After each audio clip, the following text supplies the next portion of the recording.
and welcome again to the second episode of the NFC East Show. And it's hosted by myself, the Philly sports guy, Sneaky G, True Blue, and Keith Engel, who from TGI Sports, who will be in momentarily. He's finishing up his other show because there's other sports that are happening, and he does all the sports as well. So, how you doing, guys? Oh, great. Great. Really good. How you doing? It was a nice week. I mean, it was gorgeous outside. And you know what? And there was only a little bit of talk of how bad the Eagles, did this week because of the trade. There's a lot of animosity about the trade actually in Philadelphia. Oh, I don't doubt that. They have mixed emotions, as they would say here in Philly, and so. But that's all. We'll get to that in a little bit here. And of course, like I said, Keith is going to be following us here very shortly. He'll be in pretty quickly. And tonight, guys, just to give a little bit of a preface, we're going to talk about how 2020 started, went on, and ended. And it really was literally a hodgepodge for the NFC East. Never has the NFC East dealt with such a year. And I felt that this was probably, let's get this off of our chests. Let's get it out of our systems, shake it out some, get it all out of our systems so that we'd be able to move forward and get on with 2021. And I guess I'm going to lead off since we brought up the rear of this, and where we started off with such high hopes, especially because we felt that in 2019 our season ended really prematurely, that we felt that if we had Carson Wentz for the playoff game, that we probably would have beaten Seattle, and on what is arguably a dirty hit and a dirty play that knocked him out of the game, and not having a backup quarterback.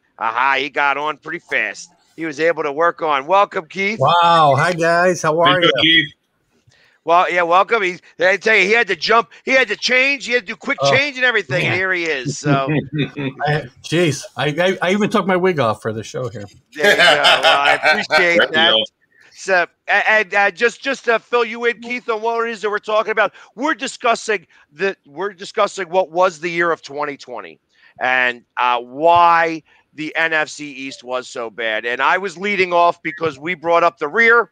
I brought up the rear, and I was just talking about how in 2019 our playoff ended 3 minutes in because of a cheap shot by Jadeveon Clowney on Carson Wentz that gave him a concussion and really ended our season at that moment, because ultimately the Seahawks were able to beat us 17-9 for the second time in a row at the same score in our home.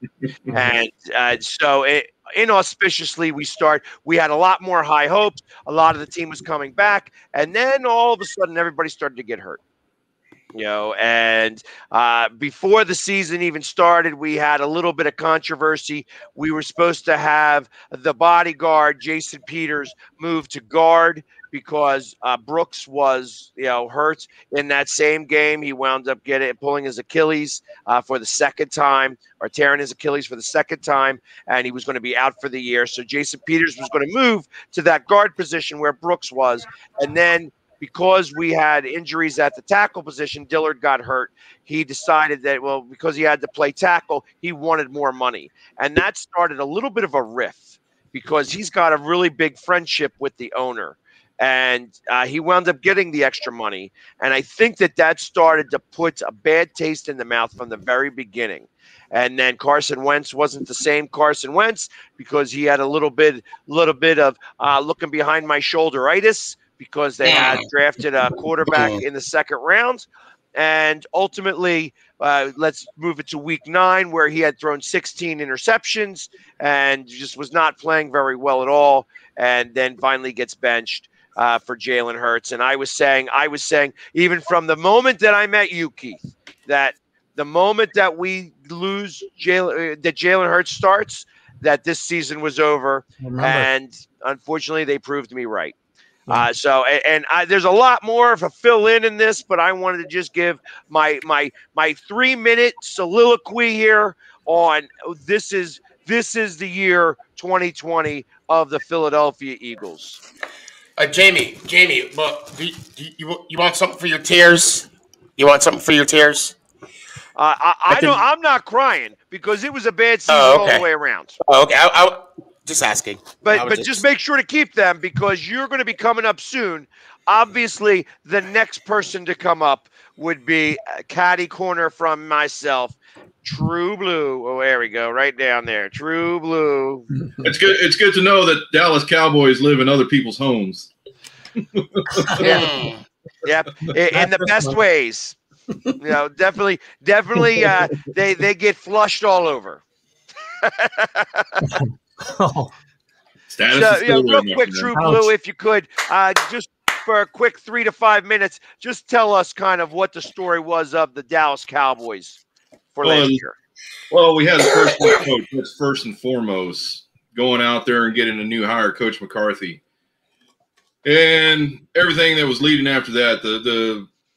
The entourage that he brought in, the whole spiel that he gave during that whole press conference, trying to lead up on how he'd been studying the analytics, how he had these guys sitting in a room for months on end, never leaving in there, sitting there 19 hours a week. We saw what that led to. He brought his closest friends into the program, and it led nowhere. There was so much rift between the coaches and the players.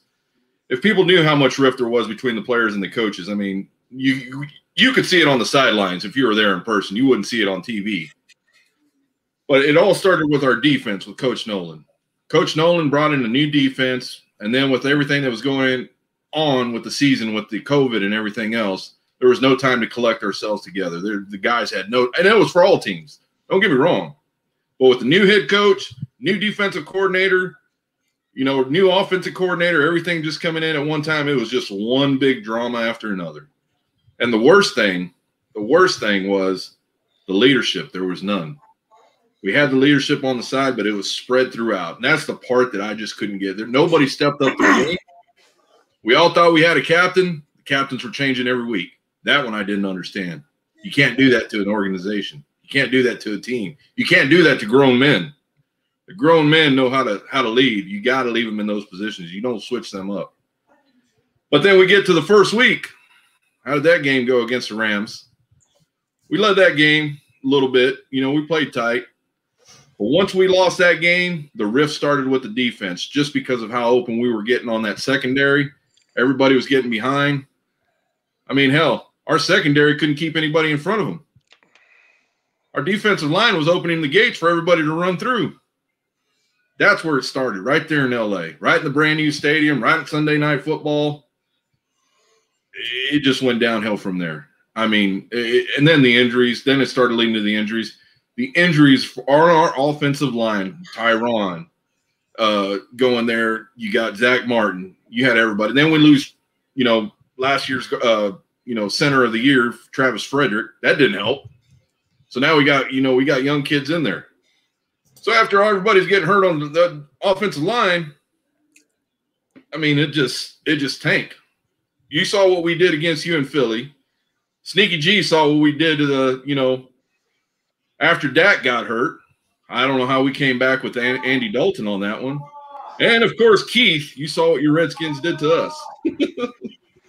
I remember Thanksgiving night. It's ugly. Oh, that was a rough one. Was I the only one that enjoyed that, though? I mean – no, I enjoyed it. It was a lot of fun for me to watch. I was just making sure. Yeah, and then it was just one after another. There was just no correlation. There was no leadership. I couldn't get the guys. You couldn't get the guys. I'm saying but coaches couldn't get the guys to get the organization to get somebody out there. The changing of the captains, I've never seen that before. Captains changing week in, week out. I didn't understand that. I think I've seen teams do that similar thing in the past. I haven't seen it from my Cowboys. Well, that could be true. And then Sean Lee, of course, the guy everybody loves to hate. You know, who's coming back this year, right? Coming back yeah. healthy. Coming back healthy, right? Okay. Oh yeah. Gorilla Glue and duct tape himself. Yeah. At least preseason. Yeah, and then you know we looked at the schedule. We said, okay, the schedule. Everybody had the same schedule. You had the 2 home games, the 3 away games straight. And it just took a toll, I think, on all the players with staying in the hotels, not being able to be around other people, coaches not even being able to meet in person until it was game day. I mean, you couldn't practice. You had to stay in the same facility. There was no interactions between anybody. I think that took a toll on the whole NFL personally. I don't know how you guys feel about that, but that's how I mean. Oh, I think it goes without saying that, you know, it caused a lot of problems in a lot of different areas, with both on the field and off the field, for sure. You don't have the same interaction with your teammates, whether it's in practice or after practice or extra practice. Right. Yeah, that's right. Everything. That's the part that was just real hard. And then going to the games, you couldn't even enjoy the games. You had to be there. What games you could get to, it was just horrible the way. I think the biggest thing, no practice, guys getting hurt, more guys getting hurt, then no solutions on the back end. After week 8, it was either give or take. And we were giving most of those games away personally. I mean, hell, teams were averaging 450, 500 yards a game on us. When Cleveland put that 50 burger on you guys, yeah, I knew right then it was going to be a long season. Yeah. Well, I'll go back even further than that. When I saw McCarthy go in for that interview, and I swear that suit on him looked like a hot dog casing, you know, and that was enough for me. I was like, they hired the right guy for the job, because I thought that he wasn't a really good coach in Green Bay. I feel like that he won because of his assistant coaches, and then when he lost that, he really didn't. He couldn't get back there again. So I was happy of the hire. But I'm happy on the hire. I think, you know, he's going to have to prove himself, though. Don't think Dan Quinn's not sitting there waiting in the wing. No, I'm sure he is. I'm sure he is. Dan Quinn didn't come over here just to say, hey, I'm going to be defensive coordinator. You know, you don't carry – you got to – as head coach, there's always somebody waiting in the wing. Yeah, well, Dan Quinn wants to get the job so he can continue to blow big leads in every game he coaches. Right. Yeah, he has a negative effect of a resume on him. So there can't be an NFL coach who has blown as many big leads as that guy. I can't think of him. We took one of them from him last year. Yeah. Again, that's the thing. I've always thought that there's some guys that make better coordinators than head coaches. Mm-hmm. It's just fact. Bill Belichick, every coordinator that's been underneath him can't succeed the way he has. Right. Yeah. No, I agree. They haven't won a Super Bowl without him. No. Yeah, that's facts. When you look at it. No. So next we have okay, by the way. But next we have who came in second in the division, the big guy above Dallas, Sneaky G. What's going on, everybody? It's your boy Stephen, a.k.a. Sticky G. Bird. Okay.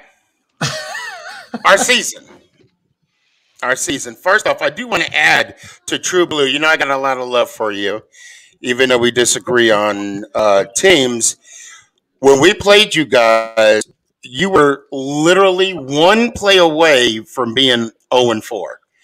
If it wasn't for the inconsistent special team play of the Atlanta Falcons, it would have been 0-4 against 0-4. But I digress. And Jamie, we'll talk about your Eagles later.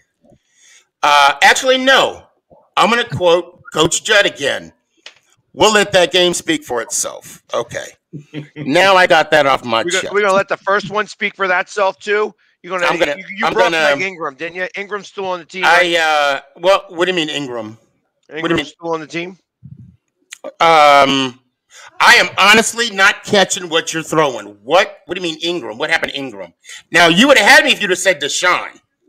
No, well, no, I'm saying your guy just dropped. Oh, Evan Ingram. Oh, yeah. Ingram. Oh, what, you forget now? See, I wanted to get the tears flowing again. Actually, it was selective. No, I knew what you were talking about. It was. I was trying to be selective memory loss here.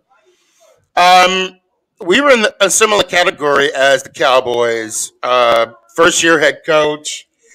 After the debacle experiment of Pat Shurmur.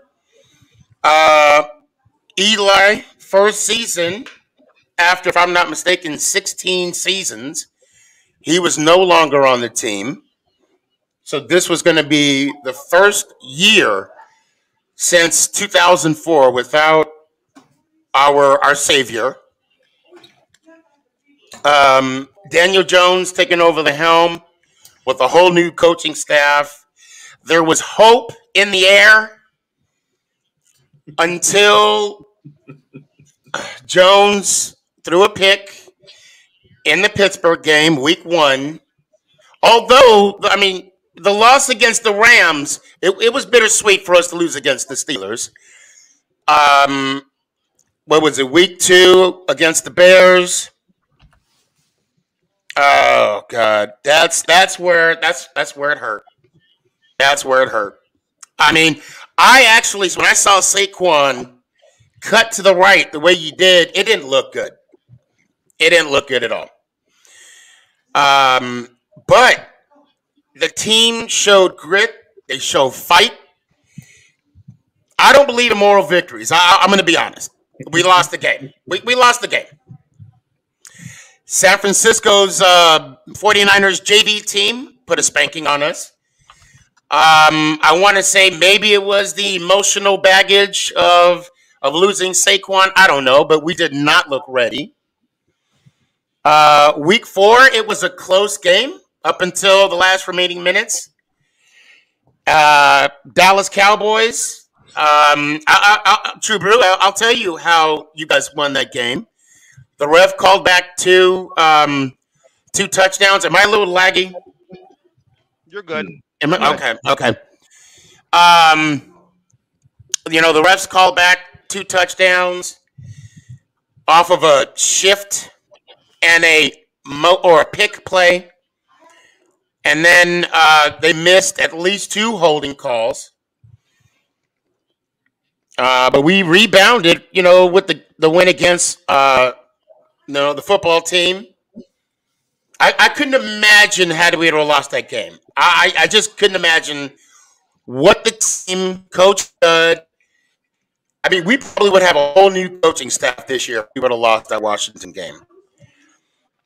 Moving forward to Philly, like you said, I wanted to forget, but no, thank you for reminding me. Philly sports guy. Evan Ingram, which started to turn into a theme. I'll touch on that later. We had a close game against the Bucks. Again, I don't believe in moral victories. Everybody at work, I will say this, and on social media, claimed we were going to get blown out of that game. We lost by 2. No moral victories. We could say Jones should have, throw that last 2-point conversion a little early, but he hesitated. Again, that shows how experienced he is in Garrett's offense, which he should improve this year. Then we came back and swept Washington. Sorry, Keith, no offense. None taken. But then we broke the streak. I don't want to see the paper towels come out again, or the. No. I won't use it. No, we swept you. It's not. I don't want to. Add salt to injury. I don't want to do that. We ended the streak. We beat Philly. Finally, Philly sports guy called me minutes after the game. I was playing "Oh Happy Day" all throughout the house. It's on YouTube, by the way. It's a priceless piece. You should go check it out. Then we went on a winning streak.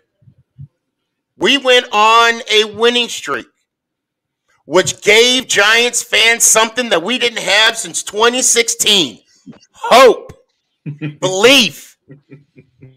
It was beautiful. Oh, I love that feeling again. It was that feeling I had was missed. And when we shocked the world against Seattle, now that might have been the last hoorah, almost, we thought maybe. But damn, it felt good. Oh, it felt good. It would, I'm gonna use an army term, behoove you to scroll down on my TikToks and just see how. Is that an army team, really? Behoove, yes, it is. Yes, it is. Yeah. It is, yes. I don't know. I heard it in the army. I haven't heard it since, Keith. I don't know. I mean, all right. I haven't heard a civilian say it to me yet. So okay. But hey, if I see someone say it to me from this day forth, I know they've seen the show now. So that there you have it. Yeah, right. It's an army term now, is what he's saying. Yeah. So I mean, we then reality hit against Arizona. I don't know what the heck we were doing against Cleveland. I'm still trying to figure out why the hell did we methodically go down the field playing for first place. Everybody lost that week. We were the last game. We're going to fake a field goal and throw it to our center. If anything would cause someone to draw to alcoholism, it would have been that play alone. I think the Wile E. Coyote was calling the plays that day. I guess so. But then we had our moment that was almost dropped. Okay, no pun intended, Goldman. When we beat Dallas.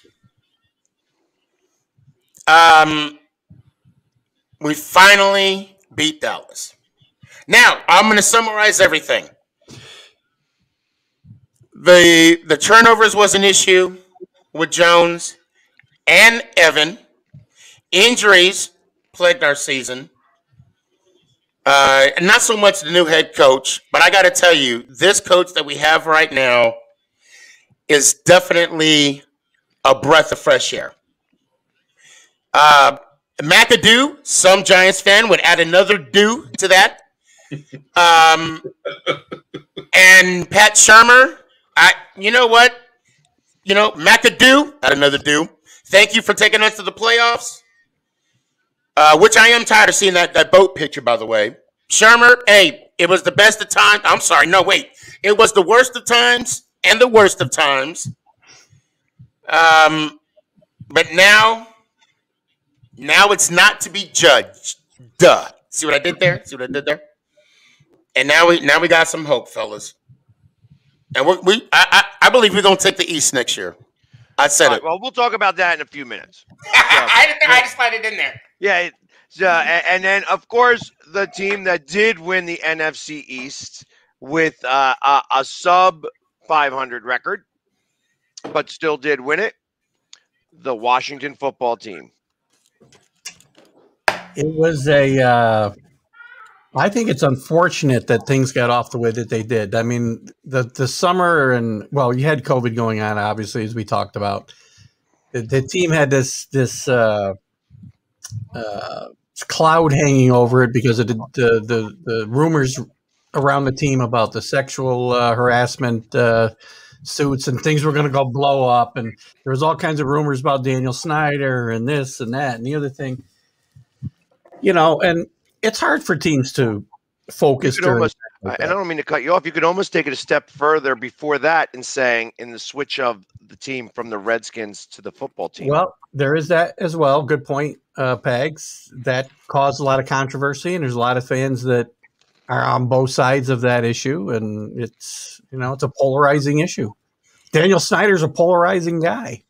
Now he owns 100% of the team as of today. And, character flows from the top down. And I don't see Daniel Snyder as a high character guy myself. So that's where things start.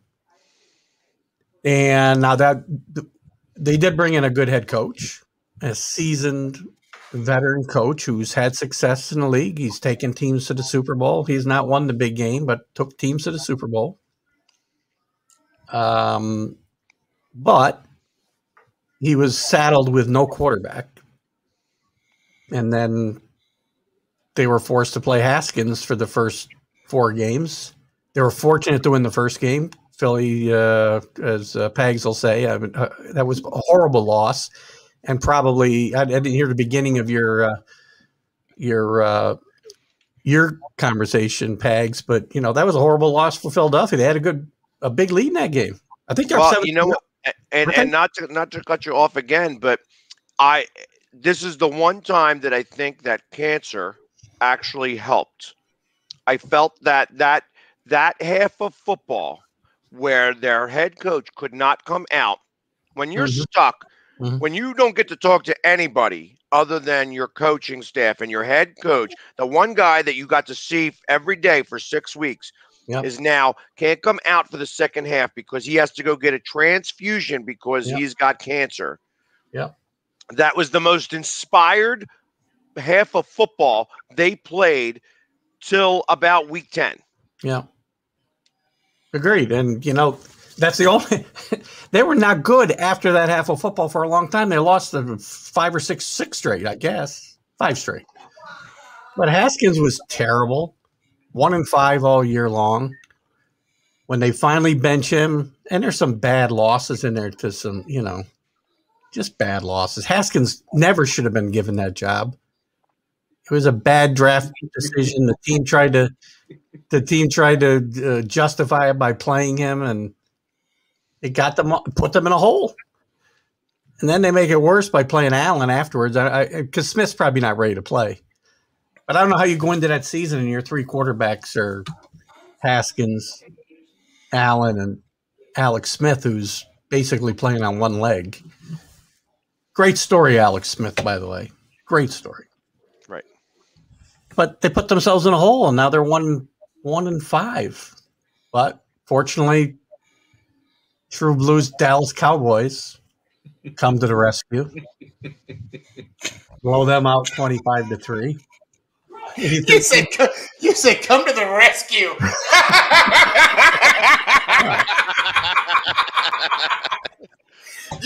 Keith, you had me messed up. I'm like, wait, what? Oh, I get it now.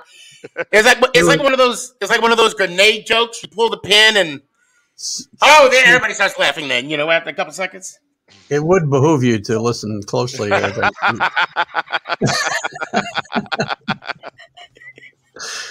So you must watch the show. You must watch the show. Well, I feel like I heard it recently, but yes, I have watched the show recently. So yes, very good show. It would behoove me to watch more of it, of course. Because now you're forcing me to see how many times they get behooved into this show tonight. So anyway, the Cowboys rescue that and end that horrible losing streak with a 25-3 loss to the team formerly known as the Redskins. We get beat by the Giants, as was already mentioned. Lose again to a bad Detroit team. But Alex Smith starts to get his this will sound horrible, his legs under him. And they go on a 4-game win streak.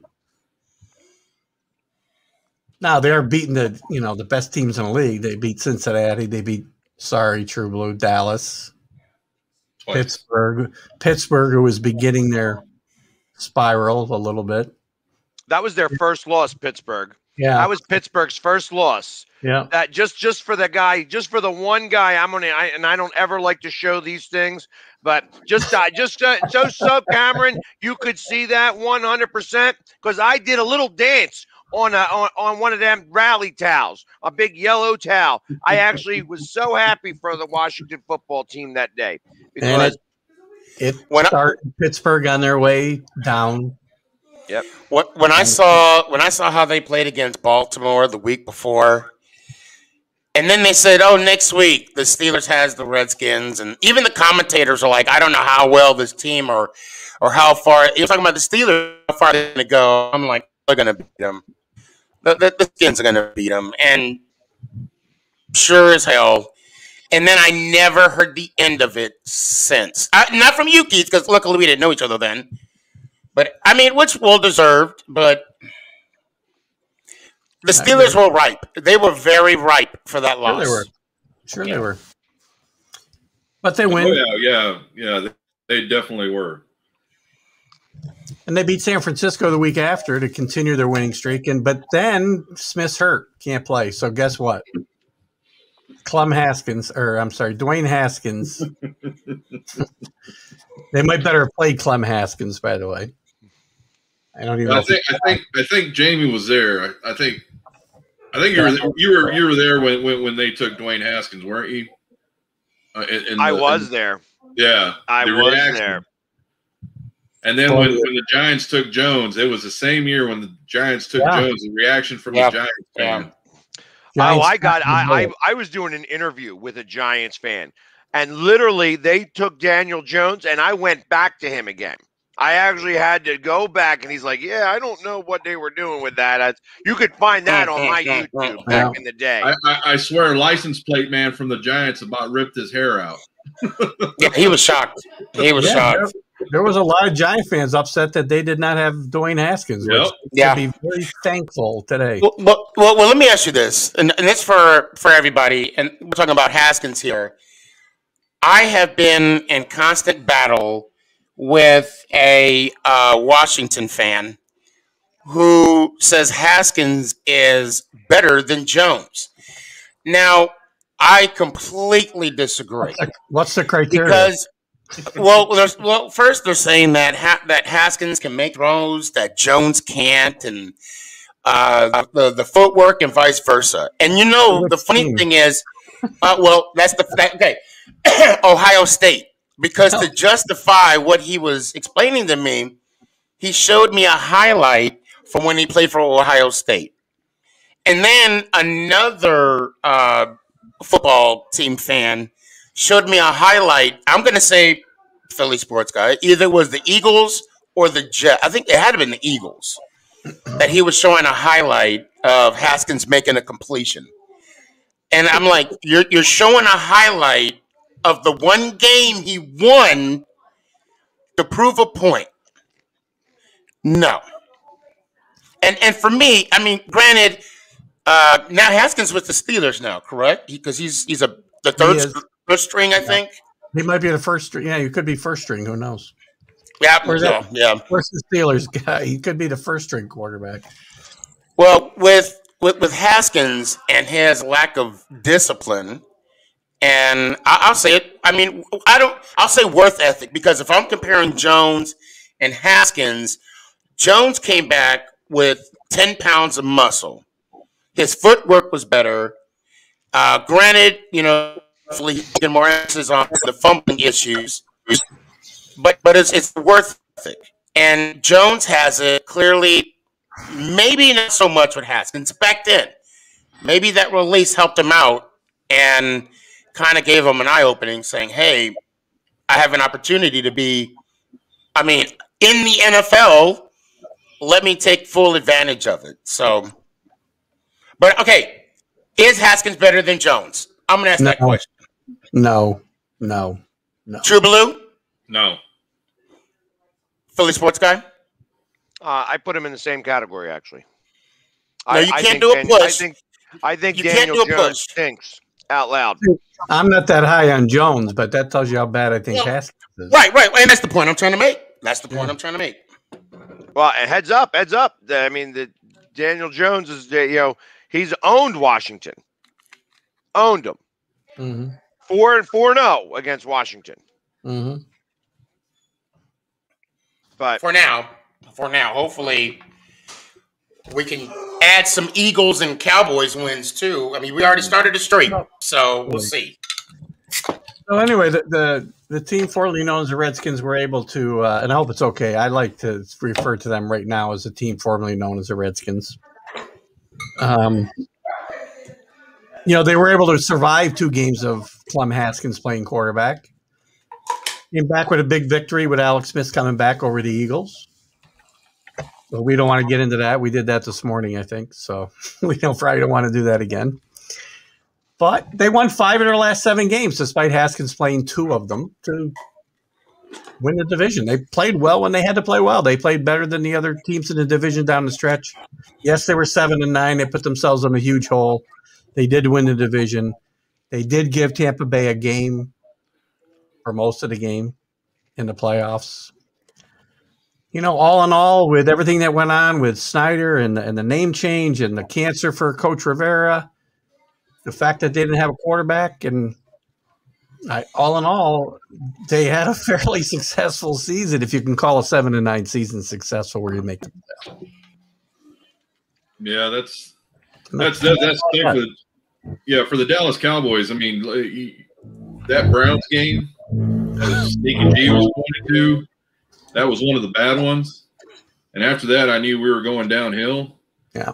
But one thing that I still can't get over is the amount of injuries that we occurred during last year, and that really hurt. I mean, losing our left tackle, then our left guard, and then our right guard, and then our right tackle, and then people just shifting around. I mean, we had a makeshift line. I don't know anything about that. The injuries were everywhere over football. Oh, yeah. And the screwed up training camps played into that. I mean, a lot of things played into that. Well, here's the fun thing. There's 17 games this year. Yeah, that won't cause any more injuries, right? Yeah. Well, I think also, and I know, Keith, we spoke about it briefly last week, and my heart, and I'm glad you brought it up about the evaluation process with lack of preseason games for those undrafted free agents. Yeah. And, my heart goes out to those players that I believe, and I think we all can agree, that they did not get a fair shot to make a roster. No, you're right about that. Now, did the NFL, did they allow, because of COVID, did they allow teams to increase the roster by a couple players? I can't. I remember seeing something about that, but I don't. They had 15 on the practice squad. Yeah, the practice squad. Oh, okay, but it's not a 53-man roster. No, Okay. It's still not. What do you mean? Yeah, for the game, because 17 games, they're not even increasing the roster. Oh, that'll make no sense. Yeah, for dressing out. That's where I disagree. Because I'll be 100% honest. And I know that we're going to talk about the 17 games. I expect that from you all the time, by the way. Hey. Right. Well, just me, because me as a liar or somebody who's shy, not able to speak up. I'm a fan of going to 18 games. Exactly. And not only should we go to 18 games, we should put in 2 bye weeks. And we should extend the season so that the Super Bowl is on President's Day weekend, so that we have off on Monday after the Super Bowl. I don't understand why they don't do it. They should propose this. They should move the rosters to 55 men, make it a 55-man roster. Do not count the punter. Do not count the punter. You mean nothing. You get nothing. Well, no, but I don't think that should count against the roster. So, it would make it like a 56-man roster, and do this now. I understand that now. I'm talking way too much because that's too much money now. Now we're talking way too much money because they're going to be adding too many players. Well, no, you won't have to pay the punters because they're not really. You don't have to pay the punters now. But I'm just saying that the punters shouldn't count against the roster spot. So really, go 56 men, 55 men. And a punter. So, but the punter is going to be, you're going to pay the punter anyways. You know what I mean? So I don't know of many punters that are making $1 million a year. They're usually making 400, 500,000, and they better be kicking great to do that. So realistically, move it to 55, 56 men. Keep the practice squad at 12 to 15 and give more of these guys a chance so that you have these unrestricted free agents that, undrafted free agents that could actually work their way in, especially now because when you have opposing leagues like the XFL is going to come back. They're actually going to they're going to try this. There's the Europe League is going to come back, not run by the NFL. Just like it's coming back. Yes. Oh, awesome! And it's not being run by the NFL this time. I'm going to call the first time they failed either. By the way. Yeah, because of the World League and then the NFL Europe, and now. Well, the XFL was run by Vince McMahon the first time. Mm-hmm. It still is. Is it? Well, no, no, the They- XFL is Rock. He sold it to the Rock. Yeah. The XFL did, yeah. well, maybe they will be better then. Maybe they I will. just want to talk about the hypocrisy of the NFL and Roger Goodell, because it all started. This whole conversation started when fans were upset about paying full price for preseason games. I don't remember what year it was, but I remember distinctly the conversation. It was on ESPN. I'm sorry. Go ahead, Keith. No, I was just going to laugh. I was going to say 1984. So Probably. I was going to say every year. Yeah. And so Goodell, I mean, I don't understand what angle Goodell's going at, because he's sitting there. First, he was in denial of concussions, although I don't want to speculate. I'm going to leave that alone. But then he comes out and talks about safety of the players. Our main concern is the players, the product on the field. But what do you do? Instead of lowering the cost of preseason games, which I'm sure fans would have loved and appreciated, because let's be fair, what starters play, unless it's like the third or the fourth preseason game, they play like a series or two or a quarter, and then that's it for the rest of the game. They cut 2 preseason games, add a regular season game, which is going to cause more injuries, possibly. More concussions. So how are you going to say, we care about the players, but then add another game? That's almost like spitting in their face saying that it's raining. Because if you care about the players, you would minimize preseason, and maybe, even though they're doing more research on the equipment now, but now making the equipment more better, if that's were possible. I don't know. But adding another game, I don't like it. I don't like it. I'd have to say I'm not a big fan of it either. And I agree with the hypocrisy commentary by you, Sneaky, because Goodell and the league, they don't care about player safety. They pretend they do. They say all the right things, and they don't care. They just don't care. And again, I don't say that they need to. You can't legislate violence out of a violent sport, right? Right. You're going to get hurt. But don't try to put a pretty face on it. It is what it is. And if people don't like it, that it's a violent sport, they can get away from it. And people aren't going to.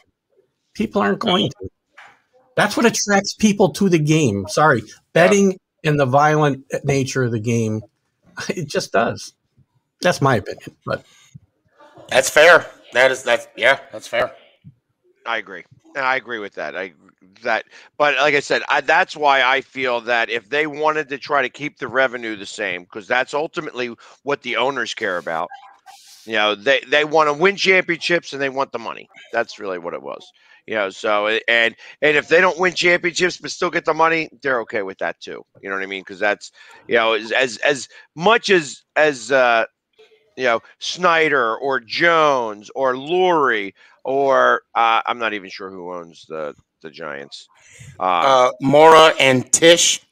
Thank you very much. I know. Well, I know that they've owned them for a long time. So that realistically, as much as they love winning, is as much as they love counting the money. And that's really where it comes down to. That this is there's a reason why it's a non-profit organization, the NFL. You know right, I mean? Right, yes. Because all the money goes into their pockets. And they have they have no profits to prove. So I get it 100%. But is there a way to make too much money, Philly sports guy? I don't know. Why don't we ask the owner of Amazon or I know, right? Exactly.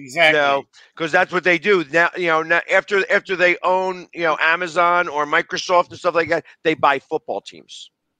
Because it used to be that the sport of kings was horse racing. Now it's football. Now it's NFL owner. Yep. Yeah, well, there was a time where sports teams were owned by sportsmen, right? They were owned by guys who wanted to own something and win for the glory of it, not to make a gazillion dollars. Right. That is, and I give the Maras credit. I mean, they weren't gazillionaires when they bought the Giants in the 50s.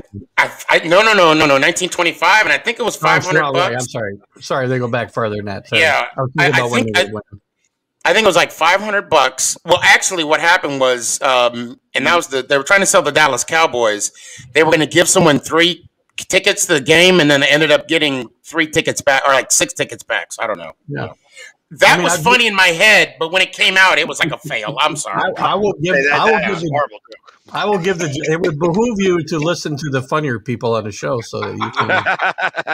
I will take notes. I'll take notes. So listen, just to bring it back into where we're trying to be at. So we got about 10 minutes left. 10 minutes left to be able to talk about this, and I want to start off. I'm going to start off, and I'll go backwards to forwards now. Keith, why do you think Washington and the NFC East is going to be better this year in comparison to last year? Well, I think looking at the entire division, I think having a full real training camp, if they can have some kind of OTAs here after the draft, that would be helpful to all the teams in the East. There's talent here. Blues got talent. Eagles still have some talent. If Jalen Hurts plays quarterback, can play quarterback, they're going to be competitive. The Giants and Daniel Jones have another year under their belt. He's playing in the same system for the second year in a row. If he takes care of the football, they're going to have to be better with all the weapons they put around him. There's no excuses in New York anymore. In Washington, I think the team will be better because of Ron Rivera still being there. There being a foundation that he started to lay last year. That foundation is on the defensive side of the football. They improved the offensive side of the football at the wide receiver position. They still got work to do at quarterback. I mean, I don't think they're done. I think they're going to draft a quarterback somewhere or bring another guy in. And Fitzy isn't necessarily the guy. There's going to be a competition in camp. I think he's going to get a chance if they don't bring in another quarterback. But I think the Washington defense is good enough to keep them in games. And I think Coach Rivera is an even hand where they haven't had an even hand in Washington in a while, right? You can't just jump around from Mike Shanahan to Gruden to, well, I guess I go back to Norv Turner, Marty Schottenheimer. Every 2 years, Snyder's looking for the flavor of the month, He's got to stick with a guy, and he's got a guy now who can wield a steady hand. And I think the coaching, I don't know about your coach yet, Pags. I like McCarthy. I really do. And I think he can, if he's given some time, he'll turn things around there. I like Joe Judge a lot. And you know what I feel about Ron Rivera. So I think there's some coaches that can continue to move these teams in the right direction. True Blue. I think our season's going to be a hell of a lot better. I mean, a hell of a lot better with Quinn. I think that was our biggest move right there, the defensive side. Special teams played okay. I'm glad to see we got rid of a lot of defensive backs. A lot of our secondary had to go. We brought in a lot of fresh guys that Quinn's familiar with. He's got 2 or 3 guys he's really familiar with playing safety. I got Griffin on one side. I'm pretty sure we're going to go after the draft another cornerback here pretty soon in a couple of weeks. And then our offense is going to be start clicking. I mean, we're going to get Dak Prescott back. That's the big one. We're going to get our line back. It's huge. Once all those guys come back, you're going to see a whole different. I mean, I think we're going to jump back to 2016. I'm sure we're going to run the table on some teams, especially you guys. All right, Sneaky. We have no excuses. Keith, you're right. We have no excuses. I don't believe on your team than any team in the division. That's what I think. Who, us? Yeah. Oh, well, of course. Yeah. Get him in. He's opening up that wallet for his job. I mean, we all needed a number one. We got a number one. And now with the shift of having Slayton at number 2, Shep at slot. Defensive moves we've made. Mora was quoted as saying that these last 2 years was horrible. He's tired of losing. Well, yeah, so am I. I started by saying I was excited for having competitive football in January, and I was still having a losing record. We are all, and I have no problem speaking for the Giants family.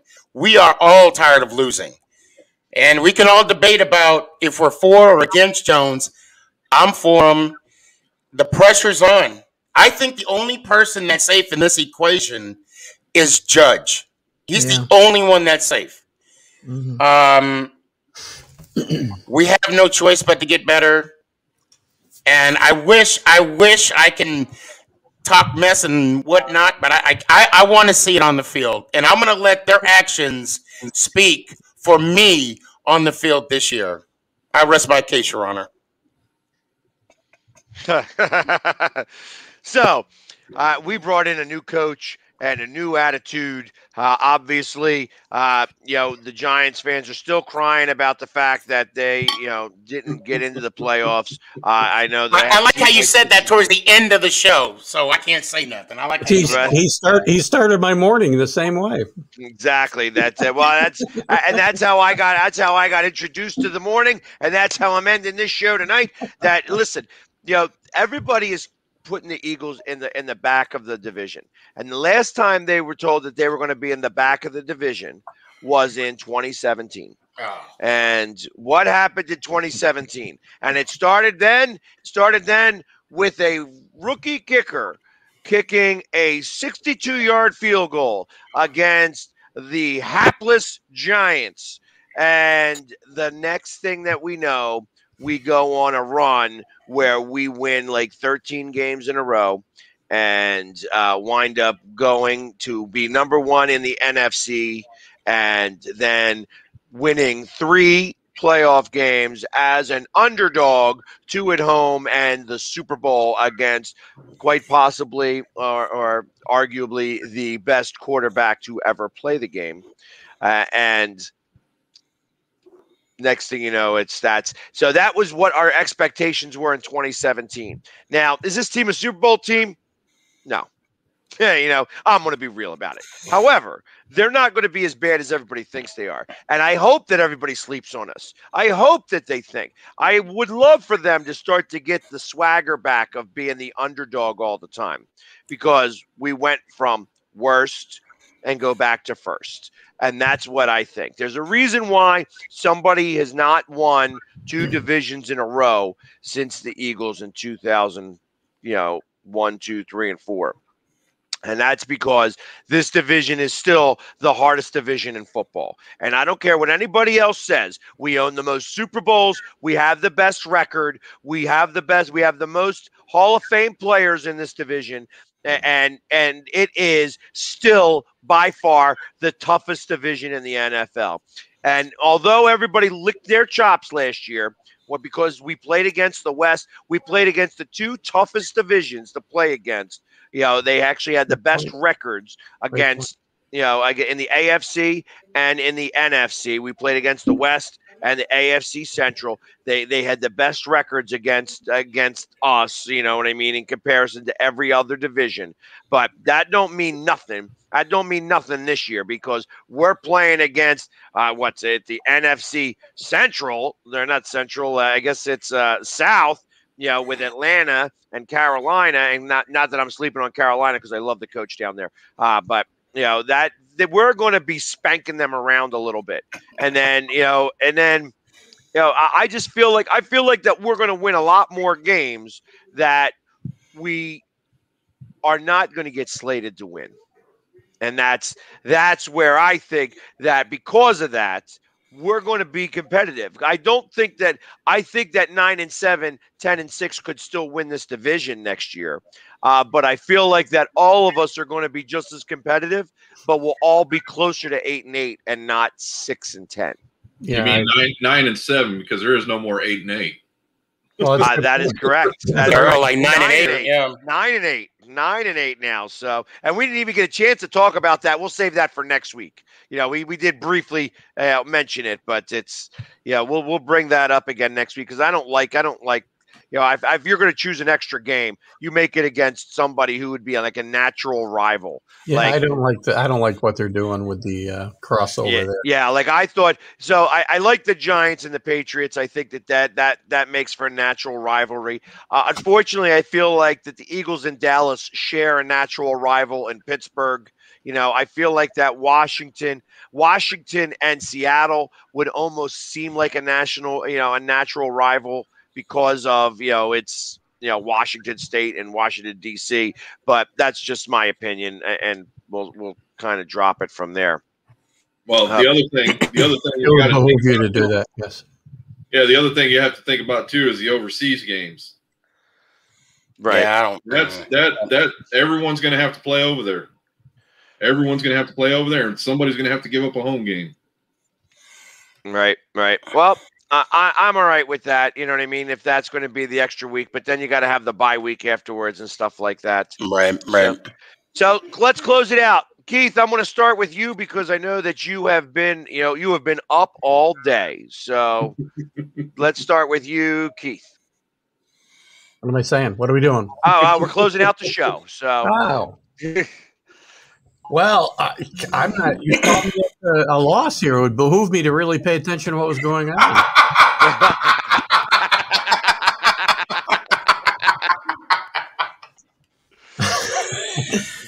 would just say all of you should pay attention to Squeaky G. He brings a good word of the day to every show. So even when the Giants aren't playing well, I would expect that we're all going to improve our vocabulary throughout the year. That's all I got. That's all he's got. So there you go, True Blue. We'll let you take it. Right on. Yeah, I'm just excited to see what else is going to be coming here in the next coming days before the draft. There's been a lot of action this past week. Eagles are one of them who dropped out of the top 10. So we're going to see, and the Niners jumping in the top 3. So that makes a big difference. We're sitting at number 10 still. There's still plenty of time for us to be moving around. So it's going to be pretty interesting here pretty soon. 4 big weeks. 4 big weeks. Sneaky. Yeah, it would behoove everyone to watch the show every Wednesday. Guys, it's been a pleasure. I am looking forward to the season and to ensure that, Jones says who we think he can be. If that made sense. Keith, I'm trying to work on my vocabulary exactly. I want to amend my previous remarks, please. Hey, I did that on purpose just for you. But that being said, I can't wait for next year. And as always, let's go Giants! Oh! More energy. And of course, I'm going to bring up the rear as usual. I want to thank everybody for tuning into the show. Again, we are part of Northeast Streaming Sports Network. You can find definitely Keith Engel with TGI Sports Talk, Sneaky G with the Make It Count podcast and Truce, and also mine with the Philly Sports Show. And we're all part of that. And we're all on Zodiac TV. So we really want to appreciate that for them allowing us on this to be able to give us this platform to be able to come to you not only on all the social medias and everything else, but also on TV because I look better. It's 75-inch television. Tell me about it. I want everybody to know. And that's what I say. And we're going to end it off like this. And I appreciate everybody from tuning in. Let's go, Birds. Go, Birds! Yeah! Everybody, have a great night. Thank you for coming in. Thanks, guys. Great night. Have a good one, guys. See you soon. All right. Bye-bye. And then we got to go. There we go. Bam.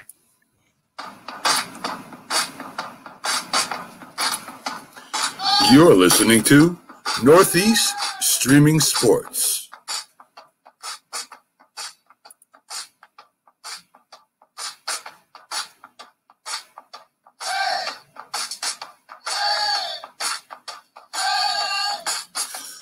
A group of independent podcasts came together under one umbrella to give you a network that streams from Northeast, New York, down the East Coast to Louisiana, and across the Atlantic Ocean to the United Kingdom. Northeast Streaming Sports streams live on Facebook, YouTube, and Twitch. Can be seen on Twitter and Instagram. Audio carried on Spotify with our own website for the best sports information, updates, commentary, and entertainment. Sportscope, TGI Sports Talk, The Safety and the Sports Writer, The Philly Sports Guy, The Mac and Jack Sports Show, Stu's Wrestling Podcast, Four Stripes on Ice, Talking Baseball with Sal and Gioletti, Unscripted, The Big Shaw Sports Report, Frankie C Sports, Fantasy Football Face-Off, 12 shows and growing. There's one place to get your sports on Northeast Streaming Sports.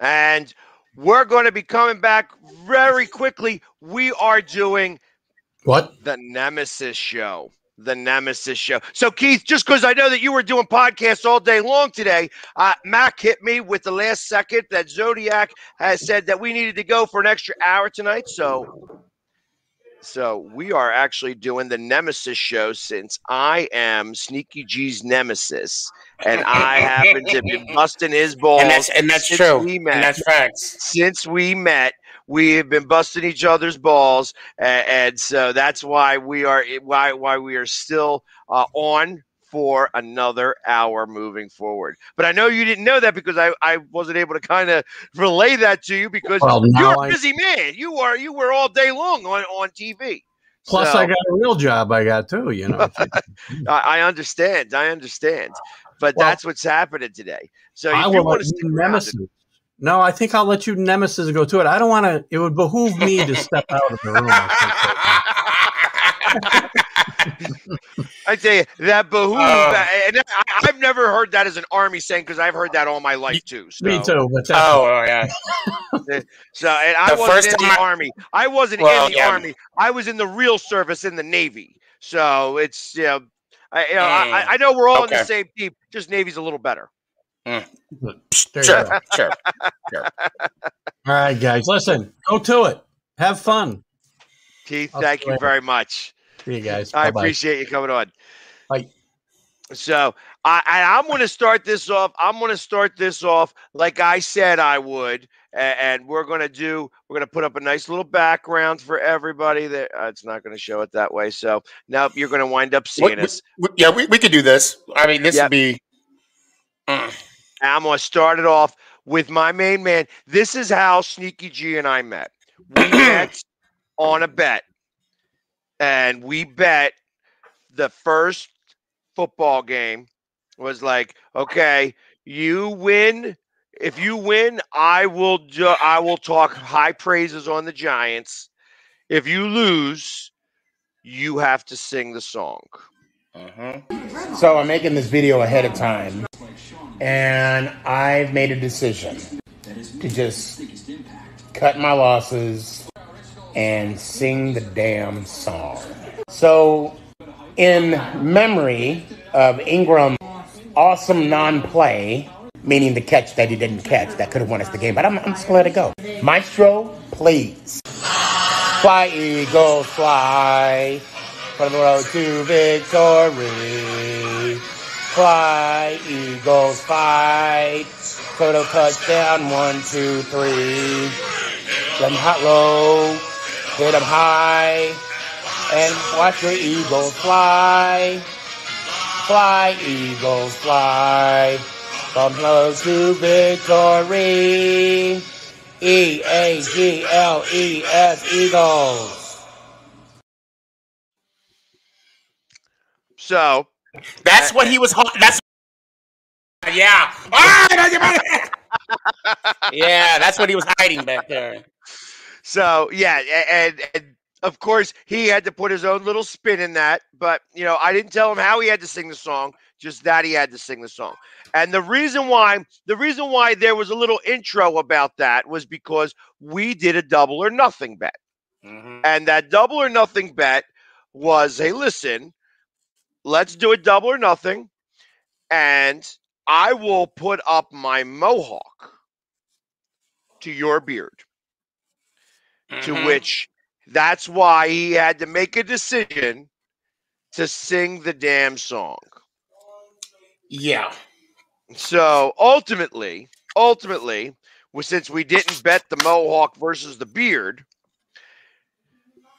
we decided that it would be merch. It would be merch that would have to be worn. And of course, the Eagles lost that game. And little does everybody know that Sneaky G lives in Dallas, Texas, and I was down for the Cowboys game. And here's what ensued. If it wasn't bad enough that I had to come to Dallas and we lost, but then again, have to. Yes, sir. Bets were made. Bets were paid. Man, it looks good on you. Let's go Giants. Oh my God! No, he did it. Ow.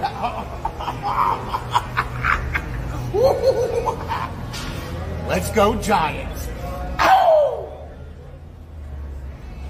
This is what I came to Dallas for. We did get some good barbecue. It's all right. I take my beating like a man. Go Birds! Yeah. For the record, I was sore for 2 weeks for just that little jog. Just want to let you know. I should have stretched. I should have did that Diamond Dallas stretch before. That was a full sprint too, by the way. Just want to.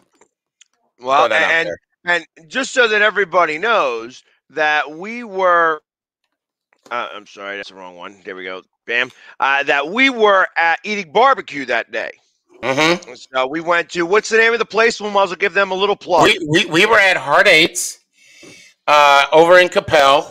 If I'm not mistaken, that's the Guy Fieri went to that one, if I'm not mistaken. Not when we were there. But and they had that really good Oreo cake. Yep. I didn't get any Oreo cake. Yeah. I was too busy eating everything else. Okay, now I'm going to tell you right now, Philly Sports Guy, when you come this year are you coming for the Dallas game? I should be. Okay, if you do, I got a place that we're going to go to. Heartache. I love you. I'm sorry. I hate. Okay, it's better and a little bit cheaper. And yeah. Sullivan Barbecue. I was there a couple of weeks ago. You want to talk about getting fat and happy? Just wait. And then this time he knows I can put it away. He knows that I can put away the food. Yeah, he was surprised. I look skinny, but he out-ate me, ladies and gentlemen. Although this is a lie. This is a false sense of security right here. Don't believe what you see. Don't believe what you see. And then maybe True Blue can come join us too. Yeah, he would have to drive a little bit, but I think he could make it down. We could probably do it on a Saturday or something like that. And make that happen that way instead of trying to do it on a Monday. But it was a lot of fun. Yeah, we put a lot of TikToks together. But from the moment that I met Sneaky G, I've been busting his chops a little bit because the Giants have been, the Eagles bitch. That's what they've been. They have been the stepchild for a very long time. We've been smacking him down. Every time they think they were going to win, smack. Smack. And to be fair, yes, we did, had a lengthy losing streak. But the beauty of it is when we would come back to MetLife after a hard-fought loss, we looked at those 4 Lombardis and we said, we've had better days and we shall overcome. That's because they didn't play them against the Eagles. Because if they played against the Eagles during any one of those, then they would have lost, including the year that they won their last Super Bowl, which I know everybody kind of was that 2011, right? The Eagles swept them that year too, right? Didn't that happen? But who got the trophy? But who got the trophy at the end? Well, I mean, that's all there.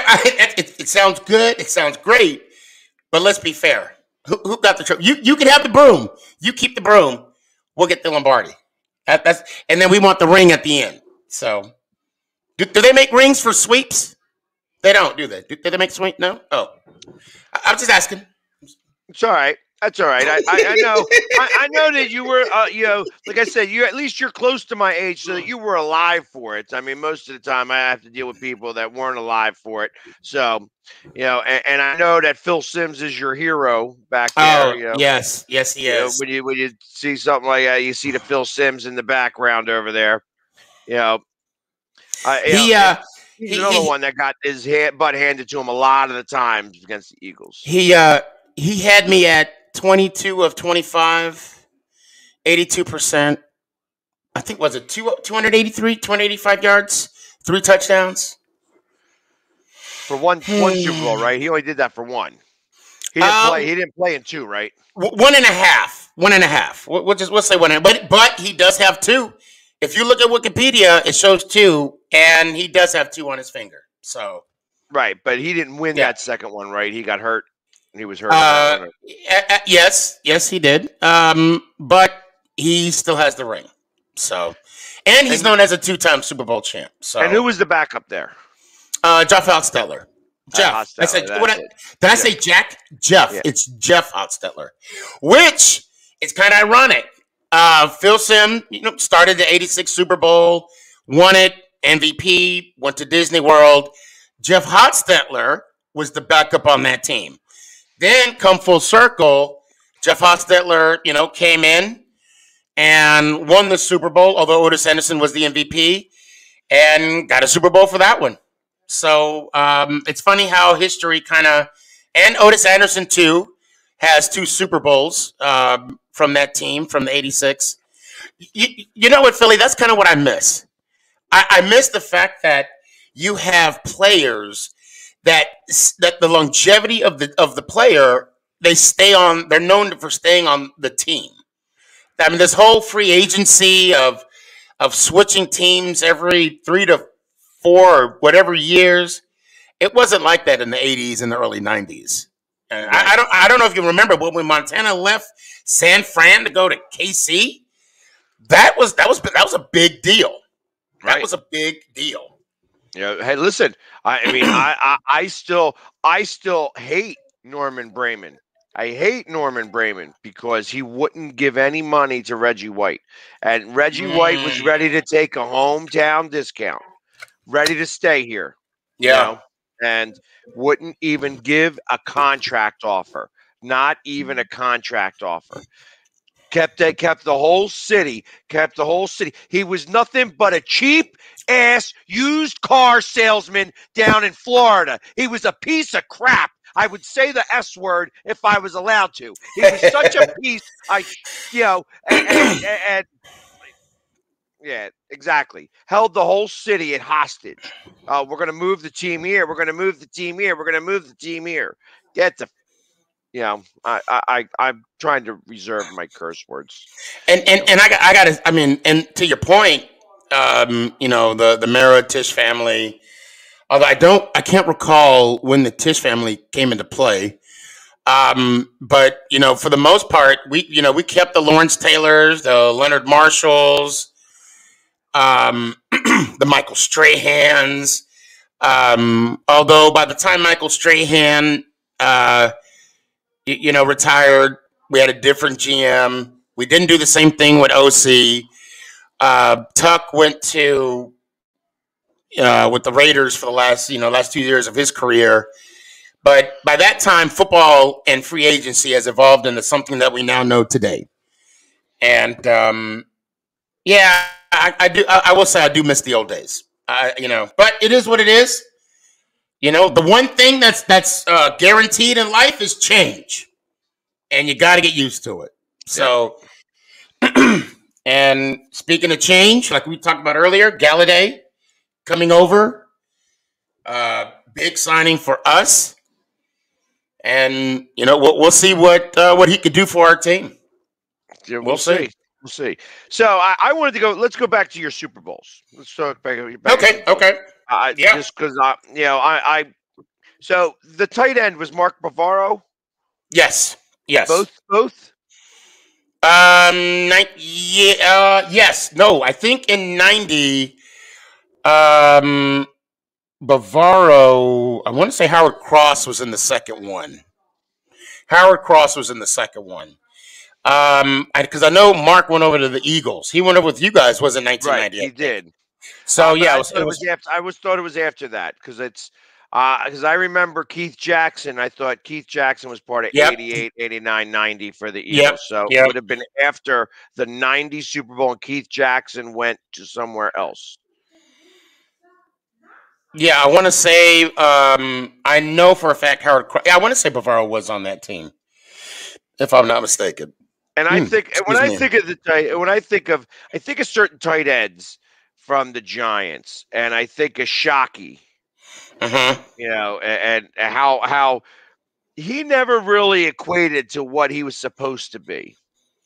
He's like, I felt that he was a little, like he was a lot more talk than he was ability that he actually showed on the field.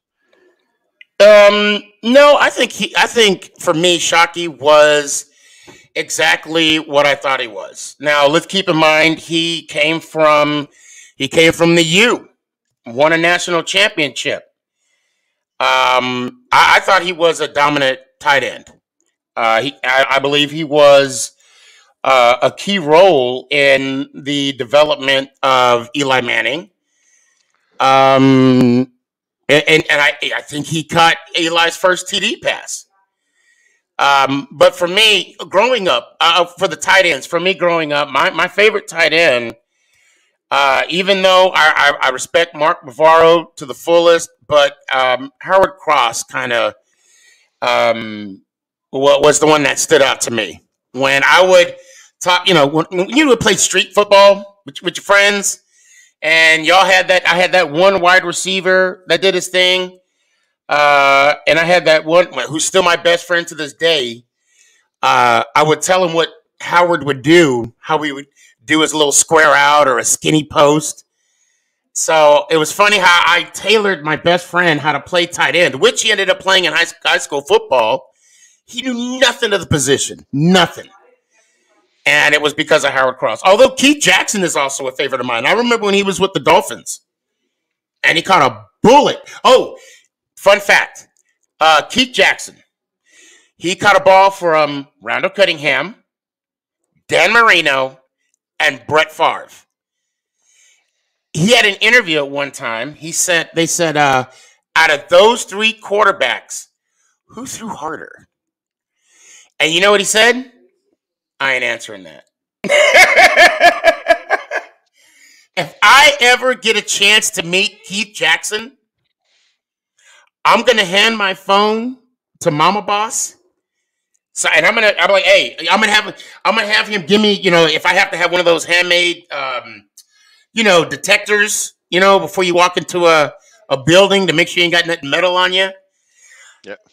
I'm gonna sign a disclosure agreement. Because I want to know the answer. I want to know. I gotta say it was Randall. Because Randall had those langy arms, and it looked like Michael. It looked like Michael Vick, although Michael Vick threw the ball hard, right? But Randall had just a velocity, almost like a flick of the wrist. But Marino could spin that ball like it wasn't nothing. Right. And we all know Brett Favre. Who do you think out of those three? I know we're talking about tight ends. I know we're going to talk about the Super Bowl, but I kind of want to know: are you going to be a homer and say Randall?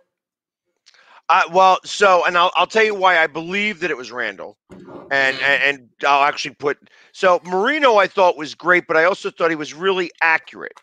You know, and that was what made Dan Marino great. You know what I mean? I don't know that he had like I think he had a quick release, but I don't believe like I felt like because he was on the quick, he did quick passes. I mean, that was really when you think about Don Shula and the way that he did it, he was kind of the mindset on where the West Coast offense came from. The shorter passes, fast releases, get the ball to the guy as quickly as possible. So it was then that San Francisco started to really evolve that to make it a West Coast offense. And so he was because you were right there. He's only throwing 10 yards. He's bam, and he's hitting you. You know, so the length when it came to the length, he didn't have that. He had more of a touch when it went to the long ball. Yeah, that's facts. Brett Favre was a gunslinger. He was absolutely a gunslinger. So, and I mean, he threw the ball hard. I have to imagine that if you put the two, if you put all three of them together and you put a speedometer, like one of those things, to be able to radar, you put it at 10 yards and you put it at 20 yards and then at 30 yards. My expectation is at 10 yards, they'd probably all be about the same. At 20 yards, Dan Marino falls off, and you would have Randall and Favre about the same. And then at 30 yards, you'd have Randall ahead. Okay. That's kind of how I believe that, because Randall was able to just kind of flick the ball and it go about 70 yards, and it would go far. Like so, and I think right now, like when I think of Mahomes and the way that Mahomes can throw the ball, and he could just kind of do a little blip and it go. That's what I think of. So I think that that's why I think that's the only reason why I say Randall I think had the hardest throw. That being said, I mean, realistically, if you put it in just in mindset, probably Brett Favre. Yeah, my expectation is that he would answer Brett Favre. So yeah. That'd be a good matter of fact. If I ever ask him the question, I'll tell you what, I'm going to go with Randall, and you say Brett Favre, okay? Well, I think his answer would be Brett Favre. Right. So now again, this is in theory. If I ever meet Keith Jackson, God willing, and I ask him the question, and I sign the non-disclosure, if he says Brett Favre, and I tell you, first bears on me, you won. Deal. But if he says, I never asked. Right. But if he says Randall, I'll tell you, let's take a shot. And if he says Marino, we'll say we're even. I'll just say push. I'm not gonna say what. I'll just say push. And you know what I'm talking about. Okay, that's fair. That's fair. Game. That's fair. Now, I want to jump back with Shockey. I want to jump with Shockey. He was not a lot of people's favorite tight end, but he was mine. I enjoyed watching him. I loved his swag on the field. I mean, the preseason game where he ran over, the newly inaugurated Titans. He ran over like two players. I thought was awesome. It brought that New York feel, if you will. At the same time, my heart goes out to him because in 2007 he was hurt, and by that time he was with the team 5 years, and he got injured. I felt he deserved a chance to at least be on the field, but whoever you believe in, the man upstairs, he had his opportunity with the Saints, and he cashed in. He got the touchdown pass. Yep. You know, not only did he has one, now he has 2 Super Bowl rings. I mean, he won in high school, he won in college, and he won in the pros. I mean, that's a trifecta. I will say that there's something about winning that begets winning. Mm-hmm. You know, I'm a firm believer of that. You know, like when you know how to win a championship, it's easier to get back to winning a championship because you know what it takes to get there and you can work your way through it. And that's the one thing that it's hard to accomplish. You can't. It's hard to reach the top. It's hard to reach the top. It's hard to be the best. You got to work really hard at doing it. You gotta practice when you don't feel like practicing. You got to do the things you don't want to do to get there. And then when you get there, everybody wants to get you down as fast as possible. You know, so it's really hard to be the guy, to be the man all the time. And when you're there and you know how it is, what it takes to win, that's the one impressive thing about Brady. That he doesn't let the losses build up on him, and he's got a few. You know, he's got a few losses. You know, but he doesn't let that build up on him. And you know, he just keeps getting back there. If I ever had an opportunity to talk to Brady, that would be one of the questions I'd ask. And that would be, now, you're doing podcasting, I'm doing, and, you know, we've interviewed players. I don't give questions before I interview them. Because I want that emotion. I want that, you know, that feel. I want it to be organic. I want it to be real. But that would be the one question that I would ask Brady prior to the interview. And and to be fair to the audience and to him, I would definitely make it known, hey, I did ask this question because it's a tough question. When you don't win the last game of the season, I'm not talking about losing in the wild card, divisional, conference round, which remind me, I want to talk about conference championships too. You know, what is different from the training you have? Like, you know, the you know, getting up, hitting the weights, doing the reps, from training of when you win one, of when you lose one. The answer I want to hear is there is no difference. Is you get your opportunity in the championship game or opportunity, period, that you desire the most. You make the most of it. And there is that 50-50 of being successful or you fail at it.